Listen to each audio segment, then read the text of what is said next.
புரட்சி தலைவர் எம்ஜிஆர், இதே புரட்சி தலைவி அம்மா தெய்வத்தை வணங்கி ராமநாதபுரம் நாடாளுமன்ற தொகுதி தேர்தல் பிரச்சார கூட்டம். இந்த சிறப்பான நிகழ்ச்சியிலே முன்னிலை உரையாற்றிய மாவட்ட கழகத்துடைய செயலாளர் ஆற்றமிகு சகோதரர் திரு எம் ஏ முனிசாமி அவர்களே, நம்முடைய அனைத்து இந்திய அண்ணா திராவிட முன்னேற்ற கழக கூட்டணியுடைய கழக வெற்றி வேட்பாளர் அறிவுச்சோழர் திரு ப. ஜெயபெருமாள் அவர்களே,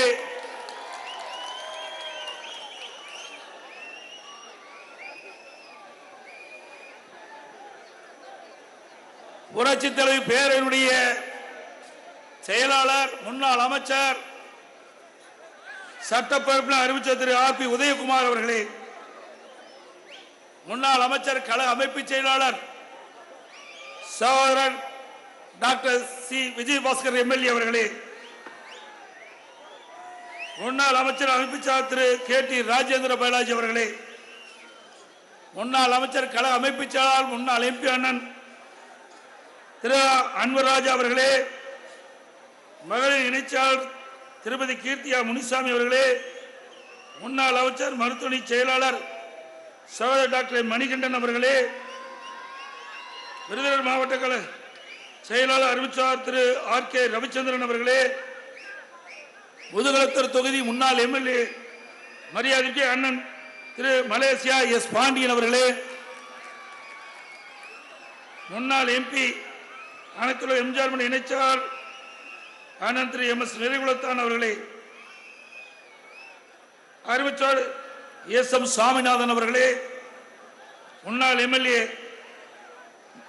புதுக்கோட்டை தெற்கு மாவட்ட செயலாளர் திரு பி கே வைரமுத்து அவர்களே, முன்னாள் எம்எல்ஏ அனைத்துலக எம்ஜிஆர் இணைச்சாளர் டாக்டர் எஸ் முத்தையா அவர்களே, முன்னாள் எம்எல்ஏ கே கே சிவசாமி அவர்களே, முன்னாள் எம்எல்ஏ திரு எதிர்கோட்டை எஸ் டி சுப்பிரமணியன் அவர்களே, முன்னாள் எம்எல்ஏ திரு சதன் பிரபாகர் அவர்களே, முன்னாள் எம்எல்ஏ திரு எம் ராஜநாயகம் அவர்களே, முன்னாள் எம்எல்ஏ திரு மணிமேகலை அவர்களே, முன்னாள் MLA M S R Rajavarman அவர்களே, மரியாதைக்குரிய சகோதரர் கே சி ஆணிமுத்து அவர்களே, திரு பி ஜி ரத்தினம் அவர்களே, திரு எம் சுந்தரபாண்டியன் அவர்களே, திரு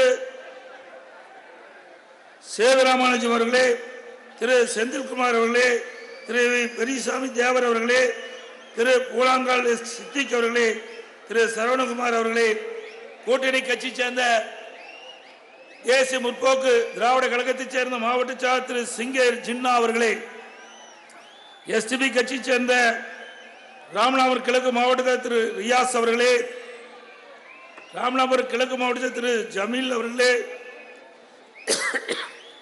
ராமநாதபுரம் மேற்கு மாவட்ட தலைவர் திரு ஜே நூருல் அமீன் அவர்களே, ராமநாதபுரம் மேற்கு மாவட்ட செயலாளர் திரு பாஞ்சுபீர் அகமது அவர்களே, அகில இந்திய பார்வர்ட் பிளாக்கினுடைய மாநில பொதுச் செயலாளர் முன்னாள் எம்எல்ஏ மரியாதைக்கு அண்ணன் பி கதிரவன் அவர்களே, புதிய தமிழக கட்சி சேர்ந்த மாவட்ட செயலாளர் திரு பாலுசாமி அவர்களே, மனிதநேய ஜனநாயக கட்சி சேர்ந்த மாவட்ட செயலாளர் திரு சாகுல் அவர்களே, மருது சேனை கட்சி சேர்ந்த துணை பொதுச்செயலாளர் திரு எம் தினேஷ் அவர்களே, மாநில இணைச் செயலாளர் திரு மருது கோபி கர்ணன் அவர்களே, மாவட்ட செயலாளர் திரு எஸ் விக்னேஷ் அவர்களே மற்றும் மேடையிலே வீட்டுகின்ற கூட்டணி கட்சியினுடைய நிர்வாகிகளே, பல்வேறு அமைப்பை சேர்ந்த தலைவர்களே, நிர்வாகிகளே, அனைத்து இந்திய அண்ணா திராவிட முன்னேற்ற கழகத்தைச் சேர்ந்த மாவட்ட கழக நிர்வாகிகளே, சார்பு மன்ற மாவட்ட செயலாளர்களே, ஒன்றிய கழக செயலாளர்களே, நகர கழக செயலாளர்களே, பேரூர் கழக செயலாளர்களே, கிளைக்கழக செயலாளர்களே, வார்டு செயலாளர்களே, உள்ளாட்சி பிரதிகளே, முன்னாள் கூட்டுறவு சங்க நிர்வாகிகளே, கழகத்திலே பல்வேறு பொறுப்புகளை வைக்கின்ற நிர்வாகிகளே, மேடையிலே வீட்டிருக்கின்ற பொறுப்பாளர்களே, கூட்டணி கட்சி தலைவர்களே, தொண்டர்களே, என்று சிறப்பித்துக் கொண்டிருக்கின்ற பெரியவர்களே, வாக்காளர்களே, விவசாயிகளே, விவசாய தொழிலாளிகளே, பத்திரிகையாளர்களே, ஊடகங்களே, அனைவருக்கும் என்னுடைய முதற்க நன்றி கலந்த வணக்கத்தை சமர்ப்பிக்கின்றேன்.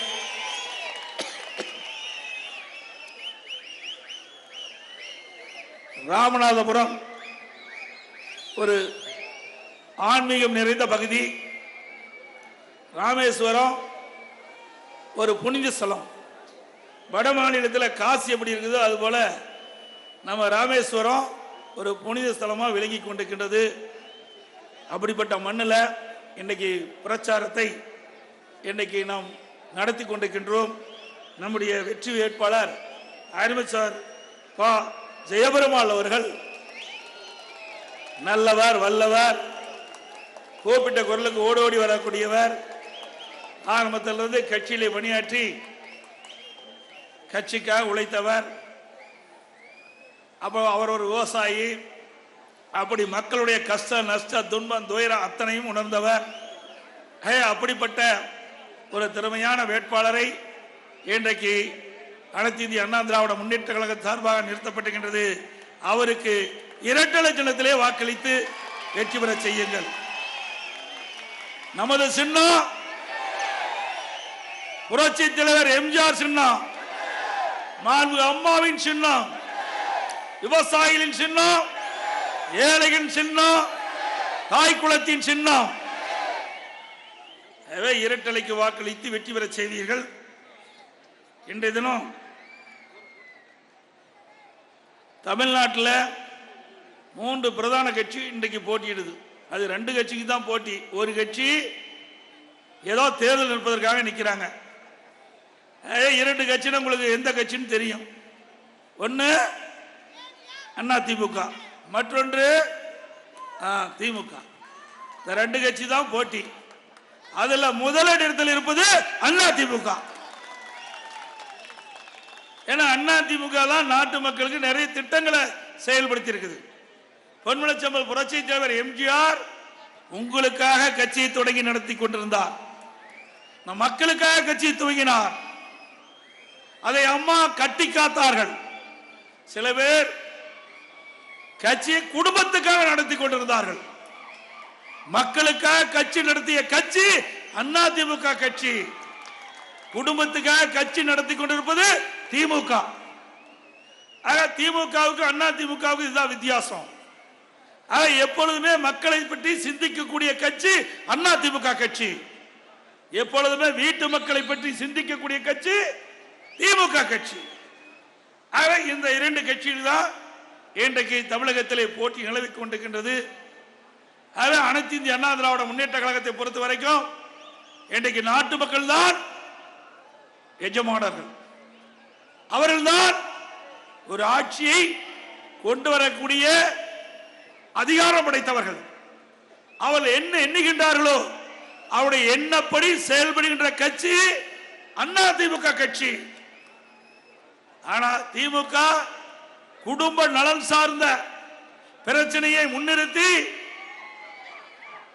ஆட்சிக்கு வருவதற்கு துடிக்கின்ற கட்சி திமுக கட்சி. இன்றைய தினம் ஏதோ பேசி கொல்லைப்புறத்தின் வழியாக ஆட்சியில் இன்றைக்கு அமர்ந்து விட்டார்கள். நீங்கள் சிந்தித்து பார்க்க வேண்டும். அனைத்து இந்திய அண்ணா திராவிட முன்னேற்ற கழக ஆட்சி இருக்கின்ற பொழுது நாட்டு மக்களுக்கு என்னென்ன திட்டங்களை கொண்டு வந்தோம் என்பதை நீங்கள் ஒரு கணம் சிந்தித்து பார்க்க வேண்டும். திராவிட முன்னேற்ற கழகம் ஆட்சிக்கு வந்த பிறகு எந்த திட்டத்தை கொண்டு வந்தால் என்பதையும் எண்ணி பார்க்க வேண்டும். மக்களுக்காக திட்டங்களை தீட்டி அதை செயல்படுத்துகின்ற அரசாங்கம் அண்ணா திமுக அரசாங்கமா இருந்தது. திமுக அப்படி அல்ல. எதிலே வருமானம் வருதோ அந்த திட்டத்தை துவக்கி அவருடைய கஜானாவை நிரப்புகின்றதற்காக திட்டத்தை போட்டு கொண்டு வந்தார்கள். உதாரணத்திற்கு இந்த பகுதி ஒரு வறட்சியான பகுதி. இன்னைக்கு ராமநாதபுரம் மாவட்டம் ஒன்று வேளாண்மையை நம்பி இருக்கின்றது, விவசாயத்தை நம்பி இருக்கின்றது. மற்றொன்று மீன்பிடி தொழிலை நம்பி இருக்கின்றது. 2 தொழிலும் சிறக்க வேண்டும் என்பதற்காக பொன்மனச்செம்மல் புரட்சி தலைவர் எம்ஜிஆர் காலத்திலும் சரி, இதே புரட்சி தலைவர் அம்மா காலத்திலும் சரி, அம்மா மறைவுக்கு பிறகு அம்மாவுடைய அரசும் சரி, இந்த 2 தொழிலும் இந்த மாவட்டத்தில் சிறக்க வேண்டும், செழிக்க வேண்டும் என்பதற்காக ஏராளமான திட்டங்களை வாரி வழங்கிய அரசாங்கம் அண்ணா திமுக அரசாங்கம். இன்றைய தினம் வேளாண் பெருமக்கள் எடுத்துக்கொண்டால் தண்ணீர் தேவை. இது ஒரு வறட்சியான மாவட்டம். மழையை நம்பி இன்றைக்கு வேளாண் பணியில் ஈடுபட்டிருக்கின்ற மாவட்டம். இந்த மாவட்ட மக்களுக்கு ஒரு செழுமையான பசுமையான பகுதியாக மாவட்டத்தை உருவாக்க வேண்டும் என்று நான் எண்ணினேன். நானும் ஒரு விவசாயி. விவசாய கஷ்டம், துன்பம், துயரம், வேதனை நான் அனுபவ நீதியாக அனுபவித்திருக்கின்றேன்.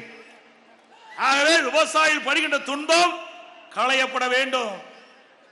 இந்த வறட்சியான மாவட்டத்தை பசுமையான மாவட்டமாக மாற்ற வேண்டும் என்பதற்காக 14,000 கோடி ரூபாய் மாநில நிதியில் இருந்து, மத்திய நிதியிலே இல்ல, மாநில நிதியில் இருந்து ஒரு திட்டத்திற்கு நிதி ஒதுக்கீடு செஞ்சு காவிரி குண்டாறு திட்டம் அதிமுக ஆட்சியில் கொண்டு வந்தோம். நான் முதலமைச்சராக போது கொண்டு வந்தேன். 14,000 கோடி முழுக்க முழுக்க விவசாயிகள் பயனடைய வேண்டும். ராமநாதபுரம் மாவட்ட மக்களுக்கு தங்குதடை இல்லாமல் குடிநீர் கிடைக்க வேண்டும். ஆக இதற்காக 14,000 கோடி தமிழ்நாடு அரசு நிதியிலிருந்து நிதி ஒதுக்கீடு செய்யப்பட்டு அந்த திட்டத்தை புதுக்கோட்டை மாவட்டத்திலே அறிவிச்சார் டாக்டர் சி விஜயபாஸ்கர் அவர்கள் முன்னிலையிலே இந்த திட்டத்தை நான் துவக்கி வைத்தேன். முதற்கட்டமாக 700 கோடி ஒதுக்கப்பட்டது, பணி துவங்கப்பட்டது. அங்கே பிரம்மாண்டமான கால்வாய் அமைக்கின்ற பணி, 6 அரட்டியும் தண்ணி, 6,000 கனஅடி தண்ணி அந்த கால்வாய் வழியாக நம்முடைய ராமநாதபுரம் மாவட்டம் வரை வருவதற்கு அந்த திட்டத்தை கொண்டு வந்த அரசாங்கம் அதிமுக அரசாங்கம். திரு ஸ்டாலின் அவர்களே, தமிழகத்தில் விவசாயிகளுக்காக இவ்வளவு கோடி நிதி ஒதுக்கிட்டது கிடையாது. அந்த நிதியை இந்த மாவட்ட மக்களுடைய நலன் கருதி, விவசாயிகளுடைய நலன் கருதி இந்த திட்டத்தை கொண்டு வந்த அரசாங்கம் அதிமுக அரசாங்கம், அதிமுக கட்சி. ஆனால் அந்த திட்டத்தையும் முடக்கி விட்டார்கள். அவர்களெல்லாம் உங்களை நோக்கி வாக்குகள் சேகரிக்க வருவார்கள். கேளுங்கள், இவ்வளவு பெரிய திட்டம், எங்கள் கனவில் கூட நினைத்து பார்க்காத திட்டம், காவிரி குண்டாறு திட்டம். அப்படிப்பட்ட திட்டத்தை எடப்பாடி பழனிசாமி அவர்கள் முதலமைச்சர் இருந்த காலகட்டத்தில், அவர் ஒரு விவசாயி இருந்த காலகட்டத்தில் கொண்டு வந்த திட்டத்தை ஏன் முடக்கிறீர்கள் என்று கேள்வி கேளுங்கள். இன்று வரை அதிமுக அரசாங்கம் இருந்திருந்தால் அந்த திட்டம் முழுமை பெற்றிருக்கும். இந்த பகுதியில் இருக்கின்ற மக்களுக்கு காவிரி தண்ணீர் கிடைத்திருக்கும். அதை தடுத்து நிறுத்தியது விடியா திமுக அரசு, திரு ஸ்டாலின் அரசு. சிந்தித்து பாருங்கள். இவர்களால் நன்மை செய்வார்கள். இவர்களுக்காக நீங்கள் வாக்களிக்க போறீர்கள். இங்கே வந்திருக்கிறீர்கள், யாரும் வாக்களிக்க மாட்டார்கள். வெளியிலே வீட்டிலே இருக்கிறார்களோ அங்கே போய் நீங்கள் சொல்லுங்கள், எடுத்து சொல்லுங்கள். அதிமுக வெற்றி பெற்று வந்தால்தான் இந்த திட்டம் தொடரும். இல்லாவிட்டால் இந்த திட்டத்தை முடக்கி விடுவார்கள். இன்றைக்கு முடக்கி விட்டார்கள். இந்த திட்டம் தொடர வேண்டும் என்று சொன்னால் நம்முடைய வெற்றி வேட்பாளர் திரு சகோதரர் ஜெய பெருமாள் அவர் வெற்றி பெற வேண்டும். வேண்டும் என்ற திட்டமிட்டு விவசாயிகளை அலட்சியப்படுத்தி, ராமநாதபுரம் மாவட்ட மக்களை அலட்சியப்படுத்தி, இந்த மக்களுக்கு துரோகம் செய்கின்ற விதமாக இந்த அற்புதமான பெரிய திட்டத்தை இன்றைக்கு முடக்கி இருக்கிறீர்களே, இது நியாயமா? இதில் அரசியல் செய்யலாமா? அரசியல் காழ்ப்புணர்ச்சி இருக்கலாமா? ஒரு அரசாங்கம் மாறி வந்தா, நல்ல பல திட்டங்களாக இருந்தால், அது மக்களுக்கு நன்மை பயக்க திட்டமாக இருந்தால், அதை தொடர்ந்து செயல்படுத்தினால் அது ஒரு நல்ல அரசாங்கமாக இருக்கும். அது ஒரு நல்ல முதலமைச்சராக பார்ப்பார்கள்.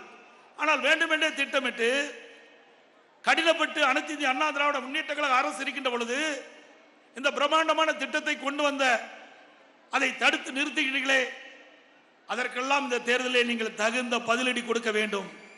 இந்த தேர்தல் ஒரு அருமையான சந்தர்ப்பம். இந்த திட்டத்தை நிறைவேற்றப்படாத இந்த அரசுக்கு ஒரு சரியான பாடத்தை இந்த தேர்தல் மூலமாக புகட்டுங்கள். இந்த பகுதியிலே இந்த திட்டம் நிறைவேறுகின்ற பொழுது இன்றைக்கு வைகிலே தண்ணி கரண்டி புரண்டு கரை புரண்டு ஓடும். ஏரி குளம் அத்தனை நிரப்பப்படும். நிலத்தடி நீர் உயரும். காவிரி குண்டாறு திட்டம் நிறைவேறுகின்ற பொழுது 2 லட்சம் ஏக்கர் நிலத்தடி நீர் உயர்ந்து வேளாண் பெருமக்களுக்கு தேவை நீர் கிடைக்கும், குடிப்பதற்கு தேவை நீர் கிடைக்கும். அப்படி அற்புதமான திட்டத்தை முடக்கிய அரசு திமுக அரசு. அது மட்டுமல்ல, வைகை இன்றைக்கு வைகை நதி, வைகை டேம் அனைத்து இந்திய அண்ணா திராவிட முன்னேற்ற கழக அரசு இருக்கின்ற பொழுது, இதை புரட்சி தலைவி அம்மா தமிழகத்துடைய முதலமைச்சர் இருக்கின்ற பொழுது உச்ச நீதிமன்றத்தின் மூலமாக நல்ல தீர்ப்பை பெற்றார்கள். 136 அடியிலிருந்து 142 அடி உயர்த்தப்படும் என்ற முதற்கட்டமாக ஒரு தீர்ப்பை பெற்றார்கள்.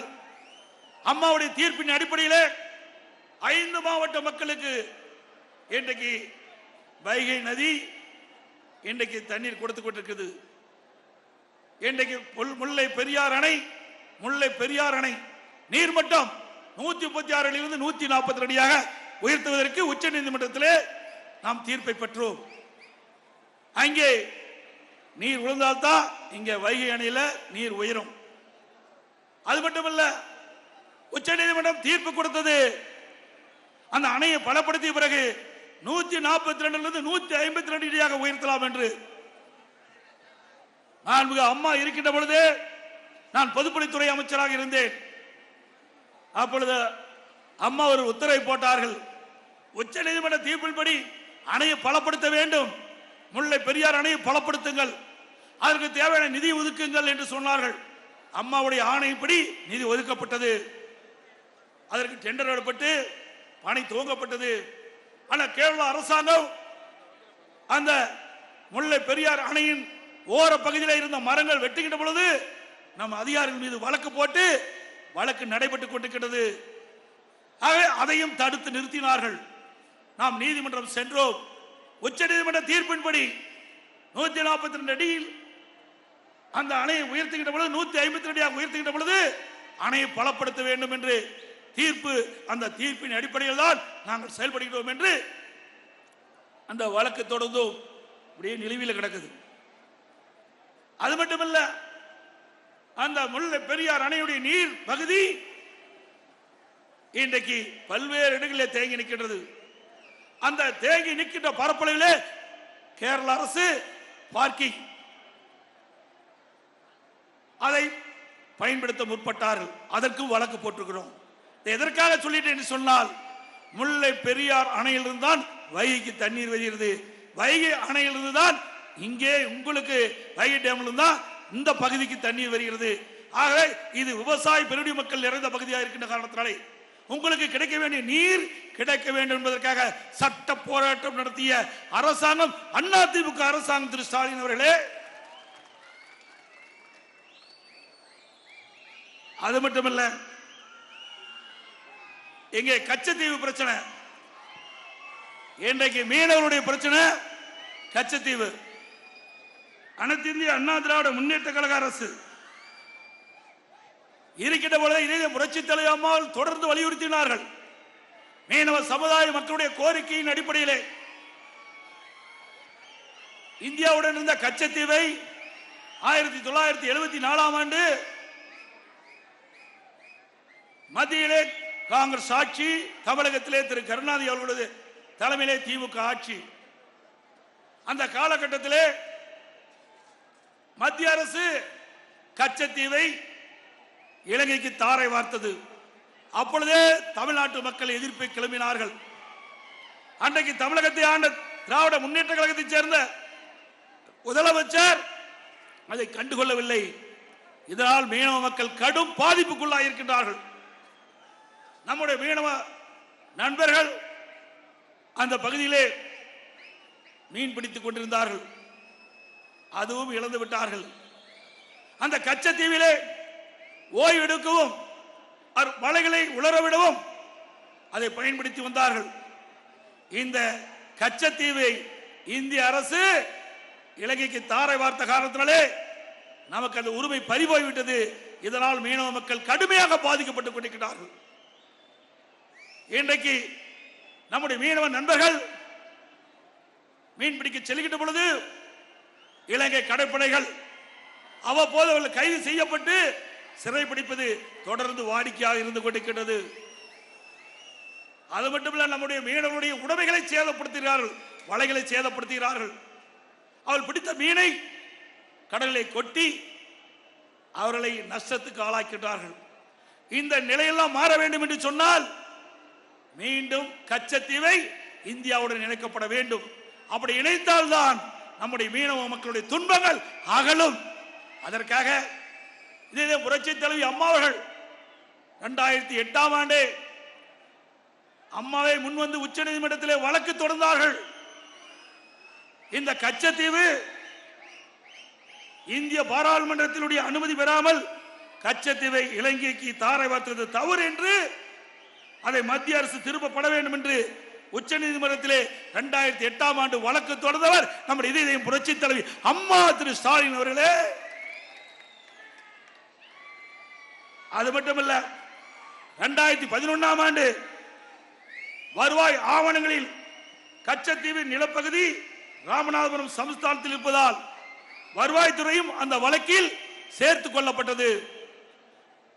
அதற்கு பிறகு 2014ஆம் ஆண்டு பாரதிய ஜனதா கட்சியுடைய அரசு மத்தியிலே அமைந்தது. அப்பொழுது இதே புரட்சி தலைவி அம்மா அவர்கள் கச்சத்தீவை இந்தியாவுடன் இணைக்கப்பட வேண்டும், அது மீனவருடைய பிரச்சனையாக இருந்து கொண்டிருக்கின்றது, மீனவருடைய நலன் கருதி இந்த கச்சத்தீவை இந்தியாவுடன் இணைப்பதற்கு நீங்கள் நடவடிக்கை மேற்கொள்ள வேண்டும் என்று கடிதம் எழுதினார்கள் பாரத பிரதமர் திரு மோடி அவர்களுக்கு.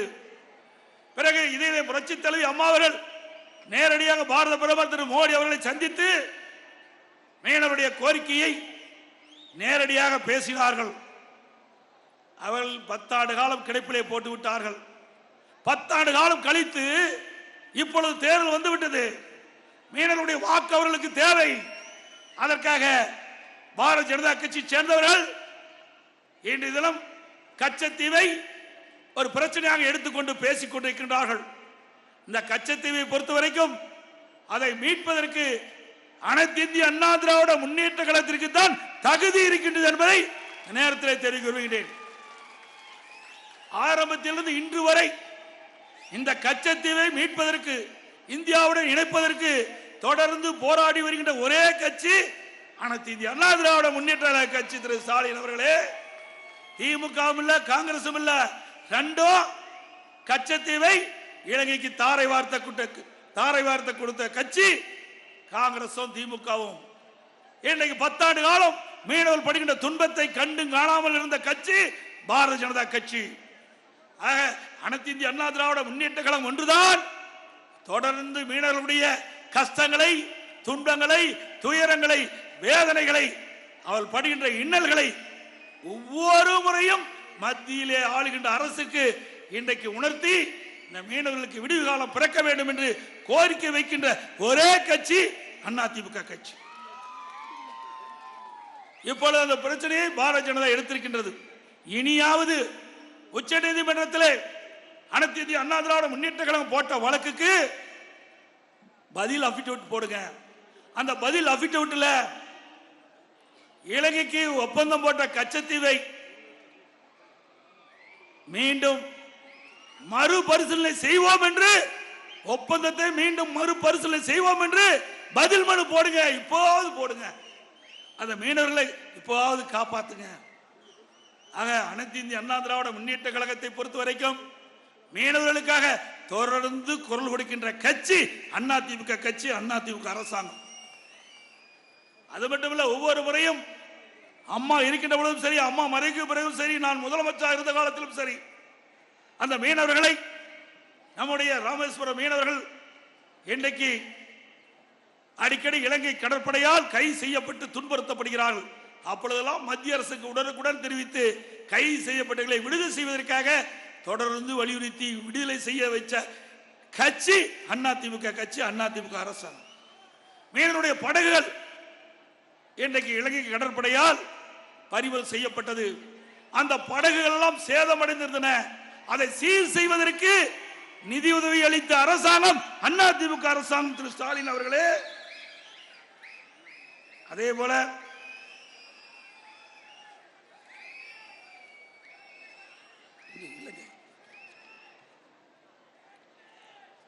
மீனவர்களுக்காக அனைத்து இந்திய அண்ணா திராவிட முன்னேற்ற கழகம் அரசு பல்வேறு நன்மைகளை செய்தது.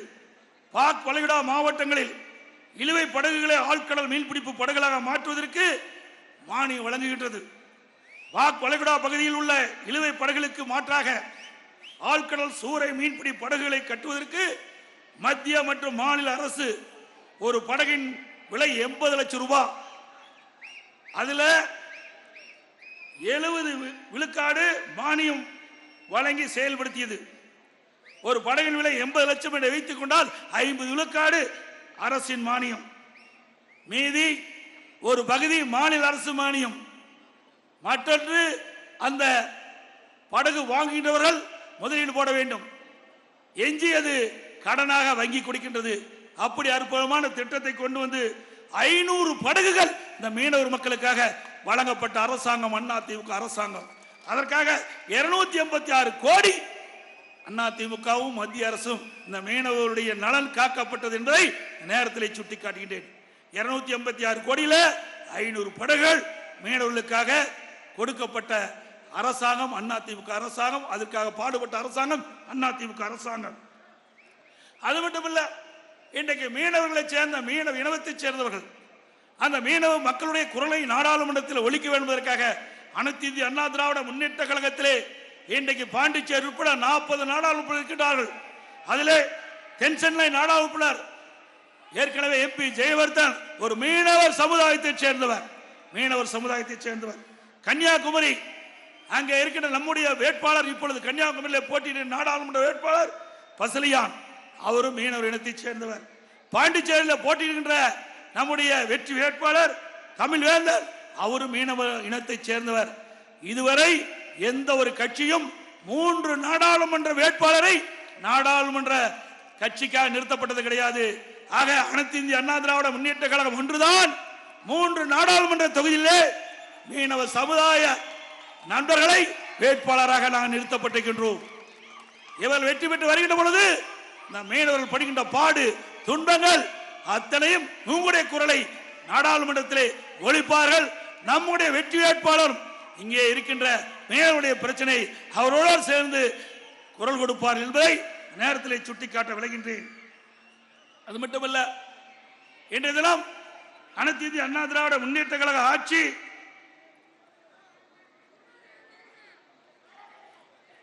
இன்றைக்கு ஏழைகளுக்காக தொடங்கப்பட்ட ஆட்சி. அனைத்து இந்திய அண்ணா திராவிட முன்னேற்ற கழகத்தில் விவசாய தொழிலாளி மீனவர்கள் மீன்பிடி தொழில் ஈடுபட்டுகளுக்கு வீடுகள் கட்டி கொடுத்தோம், பசுமை வீடுகளை கொடுத்தோம், அதையும் நிறுத்தப்பட்டு விட்டார்கள். இந்த விடியா திமுக அரசு அது நிறுத்தப்பட்டு விட்டது. பாரத பிரதமர் வீடு கட்டு திட்டம் அதுவும் இன்னைக்கு நிறுத்துகின்ற சூழ்நிலைக்கு தள்ளப்பட்டு விட்டது. ஏழைகளுக்கு இன்றைக்கு வீடு கட்டுகின்ற சூழ்நிலை இன்றைக்கு இந்த ஆட்சியில் கைவிடப்பட்டது. அனைத்து இந்திய அண்ணா திராவிட முன்னேற்ற கழகம் வெற்றி வேட்பாளர் வெற்றி பெற்று வருகின்ற பொழுது 2026 உங்களுடைய மிகப்பெரிய ஆதரவோடு அண்ணா திமுக ஆட்சி மலரும். அந்த விவசாய தொழிலாளி ஏழைகளுக்கு பசு வீடுகள் கட்டித்தரப்படும். பிரதமர் வீடு கட்டி திட்டத்தின் மூலமாக நாடாளுமன்றத்தில் குரல் கொடுத்து மீண்டும் அந்த திட்டம் துவங்குவதற்கான நடவடிக்கை அண்ணா திமுக எடுக்கும். அதே போல அனைத்து இந்திய அண்ணா திராவிட முன்னேற்ற கழக அரசு போது நான் முதலமைச்சர் இருந்த காலகட்டத்தில் இது ஒரு வறட்சியான மாவட்டம், ஏழை மக்கள் நிறைந்த மாவட்டம், தொழிலாளி நிறைந்த மாவட்டம். இந்த மாவட்டத்தினுடைய கோரிக்கை, எங்களுடைய சட்டமன்ற உறுப்பினருடைய கோரிக்கை, நான் முதலமைச்சர் இருந்த காலகட்டத்தில் இந்த மாவட்டத்திற்கு மருத்துவக் கல்லூரி மருத்துவமனையை கொடுத்தேன். பிரம்மாண்டமான மருத்துவக் கல்லூரி, பிரம்மாண்டமான மருத்துவமனை. இன்னைக்கு அப்போலோவில் என்ன அறுவை சிகிச்சை செய்கிறார்களோ அதே அறுவை சிகிச்சை ராமநாதபுரத்தில் இருக்கின்ற மருத்துவக் கல்லூரி மருத்துவமனையில் இன்றைக்கு செயல்படுத்துறாங்க. இப்படி ஏழை மக்கள் நிறைந்த பகுதியிலே அனைத்து இந்திய அண்ணா திராவிட முன்னேற்ற கழக அரசு நான் முதலமைச்சர் இருந்த காலத்தில் 400 கோடியில இந்த திட்டத்தை கொண்டு வந்து நிறைவேற்றி உங்களுக்காக, ஏழைகளுக்காக, இந்த விவசாயிகளுக்காக நல்ல அற்புதமான மருத்துவமனை கொடுத்த அரசாங்கம் அண்ணா திமுக அரசாங்கம். இப்படி ஒரு திட்டமாவது திமுக ஆட்சியில் கொண்டு வந்திருக்காங்களா? ஒரே ஆண்டில் 11 அரசு மருத்துவக் கல்லூரி மருத்துவமனை கொண்டு வந்து வரலாற்று சாதனையை படைத்தோம் நாங்கள். ஆட்சி பொறுப்பேற்று 3 ஆண்டு காலம் ஆகிறது. இந்த 3 ஆண்டு காலத்தில் ஒரு மருத்துவக் கல்லூரி மருத்துவமனை கொண்டாந்துருக்கீங்களா? இல்ல. நீங்க வெற்றி பெற்று என்ன செய்ய போறீங்க நாட்டு மக்களுக்கு? ஆகவேதான் அனைத்து இந்திய அண்ணா திராவிட முன்னேற்ற கழகம் வெற்றி பெற்றால் தான் மக்கள் என்னப்படி செயல்படுத்த முடியும், மக்களுக்கு தேவையான திட்டங்கள் கிடைக்கும். அதனால மக்கள் நன்மை பெறுவார்கள். அது மட்டுமல்ல, இந்த மாவட்ட மக்களுடைய கோரிக்கை, அப்பொழுது இருந்த எங்களுடைய அனைத்து இந்திய அண்ணா திராவிட முன்னேற்ற கழக சட்டமன்ற உறுப்பினர்கள் முன்னோடிகள்லாம் இங்கே ஒரு சட்டக்கல்லூரி வேண்டும் என்று கேட்டார்கள். இந்த ராமநாதபுரம் மாவட்டத்திற்கு ஏழை எளிய மக்கள் வசிக்கின்ற பகுதி, இந்த மாணவ மாணவிகள் குறைந்த கட்டணத்திலே சட்டம் பயில சட்டக்கல்லூரியும் நான் தான் கொண்டு வந்தேன். மருத்துவக் கல்லூரி மருத்துவமனையும் நாங்க தான் கொண்டாந்தோம், சட்டக்கல்லூரி நாங்க தான் கொண்டாந்தோம். அதனால ஏழை எளிய அடித்தட்டிலே வாழ்கின்றவர்கள் குறைந்த கட்டணத்திலே சட்டம் பயிலலாம். இந்த கட்சியில திராவிட முன்னேற்ற கழகம் ஆட்சிக்கு வந்து 3 ஆண்டு காலம் ஆகிறது. ராமநாதபுரம் மாவட்டத்திற்கு ஒரு பெரிய திட்டமாவது கொண்டு வந்திருக்காங்களா? எதை வைத்து உங்களை சந்தித்து வாக்கு சேகரிக்க போறாங்க? சிந்திச்சு பாருங்க. நான் தேர்தல் நேரத்திலே எங்களுக்கு வாக்களிப்பதற்காக உங்களை நான் கேட்கவில்லை. நீங்கள் தராசில எடை போட்டு பாருங்கள். அனைத்து இந்திய அண்ணா திராவிட முன்னேற்ற கழக ஆட்சியிலே இந்த ராமநாதபுரம் மாவட்ட மக்களுக்கு என்னென்ன திட்டங்களை நாங்கள் கொண்டு வந்தோம், திராவிட முன்னேற்ற கழகம் ஆட்சிக்கு வந்த பிறகு என்னென்ன திட்டங்களை கொண்டு வந்தோம் என்பதை தராசில எடை போட்டு உங்களுக்கு எது சரி என்று தோன்றுகிறதோ அதற்கு தீர்ப்பளியுங்கள். திரு ஸ்டாலினை போல எல்லா தேர்தல் பிரச்சார கூட்டத்திலையும் அண்ணா திமுக விமர்சிப்பார், என்னை விமர்சிப்பார், கொண்டு வந்த திட்டத்தை பேச மாட்டார்.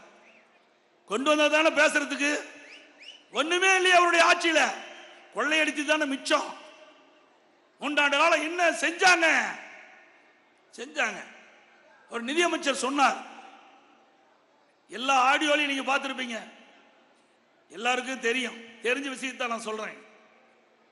திரு சபரீஸ்வரன், திரு ஸ்டாலினுடைய மருமகன், உதயநிதி ஸ்டாலின் திரு ஸ்டாலினுடைய மகன், திரு சபரீசன் திரு உதயநிதி ஸ்டாலின் இருவரும் 2 ஆண்டு காலத்தில் 30,000 கோடி ஊழல் செய்து அந்த பணத்தை என்ன செய்வது என்று தெரியாமல் தடுமாறிக் கொண்டிருக்கிறார் என்று ஆடியோவில் பேசுறார்.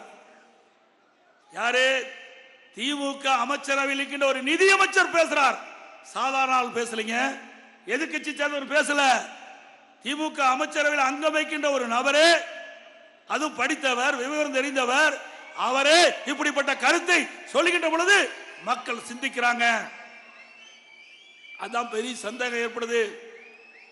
அண்மையில் ஸ்பெயின் நாட்டிற்கு சென்றார், துபாய் நாட்டுக்கு சென்றார், தொழில் முதலீட்டு ஈர்ப்பதற்கு என்று சொன்னார்.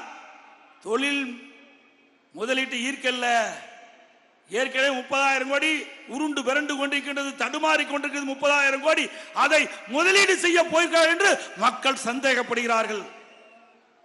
ஏன்னா ஸ்பெயின் நாட்டிற்கு 2 மாசத்துக்கு முந்தி போனார், அங்க போய் தொழில் முதலீட்டு ஈர்ப்புன்னு சொல்லிட்டு போனார். அந்த நாடே இன்னைக்கு பொருளாதாரத்தில் நசுங்கி இருக்கின்ற போது எங்க தொழில் முதலீட்டு அங்க ஈர்க்க முடியும்? அங்க போய் தமிழ்நாட்டை சேர்ந்த தொழில் அதிபர்களை அங்க வரவழைச்சு அங்க ஸ்பெயின்ல புரிந்துணர்வு ஒப்பந்தம் போடுறார். ஏன் தமிழ்நாட்டில் இருக்கிற தொழில் அதிபர்களை சென்னைக்கு அழைச்சி புரிந்துணர்வு ஒப்பந்தம் போட்டுக்கலாம்ல? இல்ல.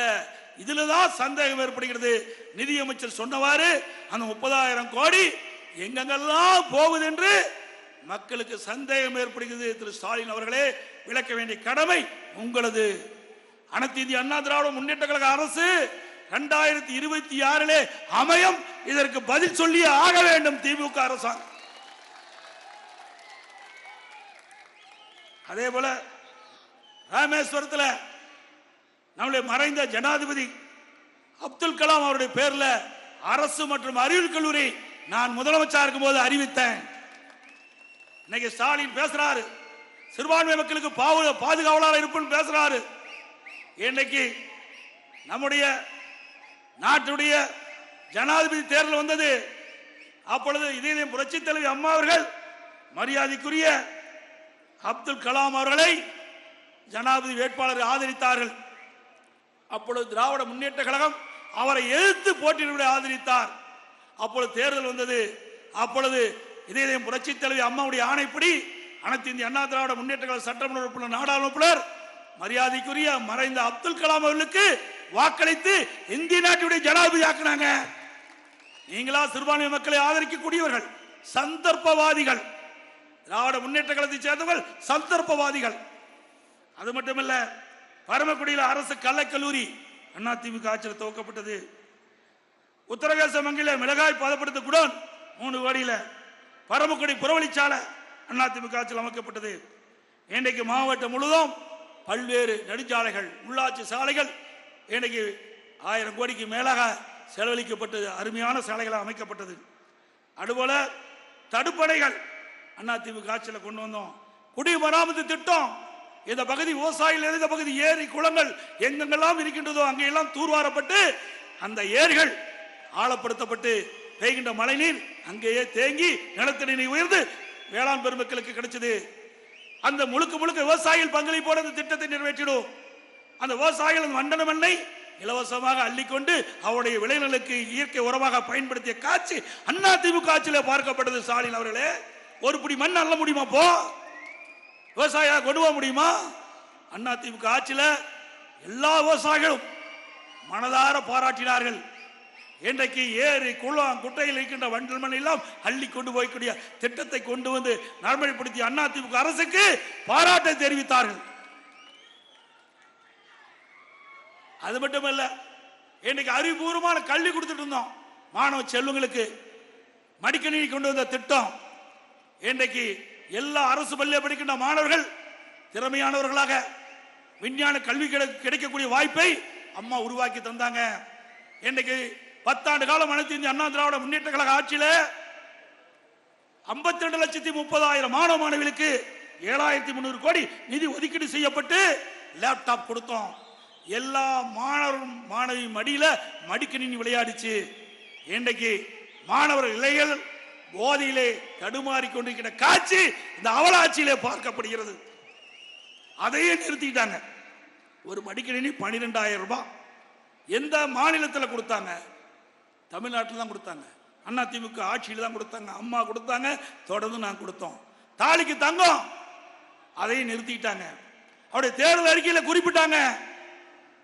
திமுக தேர்தல் அறிக்கையில் குறிப்பிட்டாங்க 20 திருமண உதவி திட்டம் 25,000 30,000 உயர்த்தப்படும், 50,000 60,000 உயர்த்தப்படும். திட்டத்தையே ரத்து பண்ணிட்டாங்க. மூச்சுக்கு 300 தடவை திரு ஸ்டாலின் பேசுறார். திராவிட முன்னேற்ற கழகத்துடைய தேர்தல் அறிக்கை 98% நிறைவேற்றப்பட்டதுன்னு. அப்புறம் எதுக்கு இதை ரத்து பண்ணீங்க? இன்னைக்கு அனைத்து இந்திய அண்ணா திராவிட முன்னேற்ற கழக ஆட்சி அம்மா இருக்கின்ற பொழுது தாலிக்கு தங்கம் திட்டத்தை கொண்டு வந்து ஏழை குடும்பத்தில் பிறந்த பெண்களுக்கு திருமணம் ஆகின்ற பொழுது ஒரு சவரன் ஒரு பவன் இன்னைக்கு 52,000 ரூபாய்க்கு விற்குதுங்க. 52,000 ரூபாய் மதிப்புள்ள தங்கத்தை தாலிக்கு கொடுத்த ஒரே அரசாங்கம் இந்தியாவில் அதிமுக அரசாங்கம் தான். அதையும் நிறுத்திட்டீங்க. தேர்தல் அறிக்கையில குறிப்பிட்டாங்களே, பல்வேறு திட்டங்களை குறிப்பிட்டாங்களே. 100 நாள் வேலை திட்டம் 180 நாளாக உயர்த்தப்படும். உயர்த்தினாங்களாமா? சத்தமா சொல்லுங்கம்மா, உயர்த்தினாங்களா இல்லையா? இல்ல, நாமம் போட்டாங்க. ரேஷன் கடையில் 2 கிலோ சர்க்கரை கொடுப்புறாங்க, 1 கிலோ போட்டது 2 கிலோ ஆக்குனாங்களா? கேஸ் சிலிண்டர் மாதந்தோறும் 100 ரூபாய் மானியம் கொடுத்தாங்களா? நம்முடைய இளைஞர்கள் வங்கியில கல்வி கடன் வாங்கினாங்க, அந்த கல்வி கடன் ரத்து பண்ணுனாங்களா? இல்ல, எதுவுமே செய்யல. ஆனா திரு ஸ்டாலின் எல்லா இடத்திலையும் பேசுவது 2021 சட்டமன்ற பொதுத் தேர்தலின் போது திராவிட முன்னேற்ற கழகத்தின் சார்பாக 520 அறிவிப்புகள் வெளியிட்டோம். அதில் 98 அறிவிப்புகள் 98% நிறைவேற்றப்பட்டது என்ற ஒரு பச்சை பை சொல்லுகின்ற முதலமைச்சர் திரு ஸ்டாலின். எண்ணி பாருங்க, கவர்ச்சிகரமா பேசி மக்களை ஏமாற்றி வாக்குகளை பெற்று ஆட்சிக்கு வந்த கட்சி திமுக கட்சி. இங்கே விவசாய பெருடி மக்கள் நிறைந்த பகுதி. விவசாய பெருடி மக்கள் தொடக்க வேளாண்மை கூட்டு வங்கியிலே பயிர்க்கடன் பெற்றாங்க. விவசாயிகள் வறட்சியால் பாதிக்கப்பட்டாங்க. அம்மா சிந்தித்து பார்த்தாங்க. 2016 தேர்தல் அறிக்கையிலே குறிப்பிட்டிருந்தாங்க, அதிமுக ஆட்சிக்கு வந்தவுடன் விவசாயிகள் தொடக்க வேளாண்மை வங்கியிலே பயிர்க்கடன் பெற்றதை ரத்து செய்வோம் என்று ரத்து செய்த ஆட்சி அதிமுக ஆட்சி. அதுக்கு பிறகு கொரோனா காலம், விவசாயிகள் பாதிக்கப்பட்டாங்க. விவசாய பெருடி மக்கள் என்னை சந்தித்து கோரிக்கை வைத்தார்கள். தொடக்க வேளாண்மை வங்கியிலே பெறப்பட்ட கடனை, பயிர்க்கடனை நீங்களும் தள்ளுபடி செய்ய வேண்டும் என்று கோரிக்கை வைத்தார்கள். அந்த கோரிக்கை ஏற்று அம்மாவுடைய அரசாங்கம் 12,110 கோடி விவசாயிகள் பெற்ற கடன், பயிர்க்கடன் தள்ளுபடி செய்த அரசாங்கம் அதிமுக அரசாங்கம். திரு ஸ்டாலின் அவர்களே, இவ்வளவு திட்டத்தை நாம் நடைமுறைப்படுத்தியிருக்கிறோம். அது மட்டுமல்ல, இன்றைக்கு அரசு பள்ளி படிக்கின்ற மாணவ செல்வங்கள் 41% பேர், 3,80,000 பேர் அரசு பள்ளி படிக்கின்றார்கள். அத்தனை பேர் ஏழை எளிய குடும்பத்தைச் சேர்ந்தவர்கள். அப்படி அடித்தட்டிலே வாழ்கின்ற மக்களுடைய குழந்தைகள் MBBS டாக்டர் வேணும், பல் மருத்துவராக வேண்டும், அவருடைய கனவு நனவாக வேண்டும் என்பதற்காக அம்மாவுடைய அரசு அற்புதமான திட்டத்தை கொண்டு வந்தது. 7.5% உள் இடஒதுக்கீடை கொண்டது சட்டம் இயற்றப்பட்டு அமுல்படுத்தப்பட்டு இன்றைய தினம் ஏழை எளிய குடும்பத்தில் பிறந்த அரசு பள்ளி படித்த மாணவ செல்வங்கள் 2,160 பேர் MBBS படிக்கிறாங்க, பல் மருத்துவரா படிக்கிறாங்க. இதுதான் திரு ஸ்டாலின் சாதனை. ஏழைகளை வாழ வைப்போம் என்று பொன்மனச்செம்மல் புரட்சி தலைவர் எம்ஜிஆர் சபதம் ஏற்றாரே, அதை அதிமுக அரசு நிறைவேற்றப்பட்டது. புரட்சி தலைவர் கண்ட கனவு, அம்மா கண்ட கனவை அதிமுக அரசு செயல்படுத்தது. அதிமுக கட்சி அதற்காக துணை நின்றது என்பதை நீங்கள் எண்ணி பார்க்க வேண்டும். இப்படி ஒவ்வொரு திட்டமாக அதிமுக ஆட்சியில் தான் கொண்டு வரப்பட்டது என்ற செய்தி இந்த நேரத்தில் தெரிவித்து வருகின்ற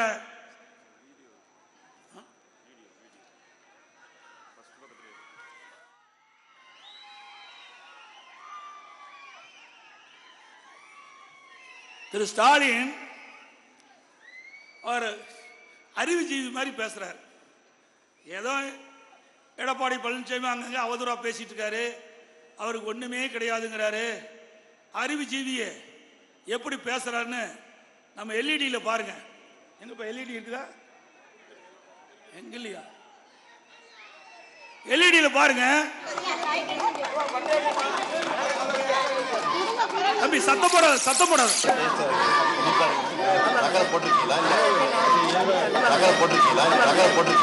சவுண்ட் கம்மியா வைப்பா, மறுபடியும் போடு. சவுண்ட் கம்மியா வை. சவுண்ட்